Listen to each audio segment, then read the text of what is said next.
Magandang gabi mga Lods.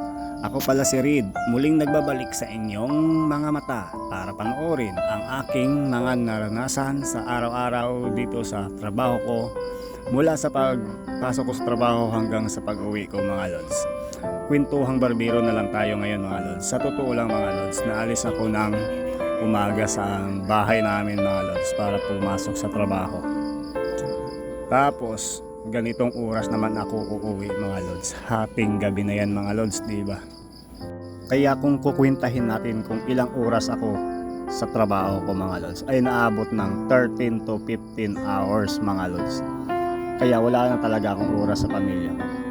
Magkaroon na ako ng oras sa pamilya ko, kakunti lang. Minsan pagdating ko sa bahay, ginigising ko sila para lang makapaglambingan kami. Kasi sa umaga naman, alas 6 pa ng umaga, wala na, maghahatid na naman ako sa school. Nigising kami niyan alas 5. Alas 5 ng umaga para mag-prepare para maihatid yung anak kong isa sa school mga Lods. Kaya ganito talaga kahirap ang buhay.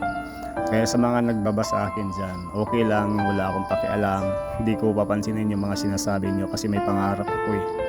Kaya sinubukan kong pumasok dito sa social media platform. Gawa ng marami din kasi akong nakikita.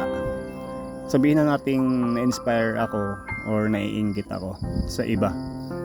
Pero ngayon, sa totoo lang, yung sa akin talaga, ang naisip ko talaga, kung kaya nila, kaya ko rin. Kaya ikaw mga Lods, kung may pangarap ka din, sana ganito yung mindset mo katulad sa akin. Huwag mo lang isipin yung pahinga sa sarili mo. Isipin mo kung paano aangat ang buhay mo, kung paano maging maalwan ang buhay mo. Kasi ako mga Lods, yun ang nasa isip ko ngayon. Hindi ko na naisip yung sarili ko. Nakakalimutan ko na mga Lods dahil dito sa pinasok kong social media mga Lods. Pero alam naman natin na wala tayong naapakang tao dito. At alam din natin may mapatutunguhan ditong mga ginagawa natin dito sa social media mga Lods. Kaya bago ang lahat at bago tayo magpatuloy mga Lods, baka pwedeng paki-subscribe naman ng YouTube channel natin at huwag naman kalimutan pakipindot na rin yung notification bell mga Lods para updated ka sa bago nating mga video, kasi marami tayong planong video na gagawin dito mga Lods sa social media mga Lods. So ikaw mga Lods, kung may pangarap ka din, gulang sa pangarap. Huwag mong intindihin yung mga tao sa paligid mo na ina-underestimate ka.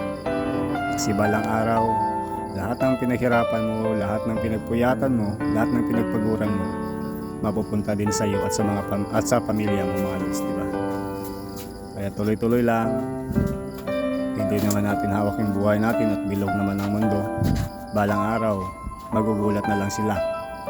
Yung mga tao na nakakasubaybay sa iyo, sa paligid mo, sa kapitbahay mo, na puro na lang marites para sa buhay mo, hayaan mo lang yon. Huwag mo nang pansinin. Balang araw magugulat na lang sila kung biyayaan tayo ng Panginoon, di ba mga Lods? Kaya kung nakaabot ka sa part ng video na to, baka pwedeng paki-share naman ng video na to at paki-follow na rin mga Lods. Maraming salamat sa panonood. Andyan si God nakatingin sa atin. Bye bye. We love you all.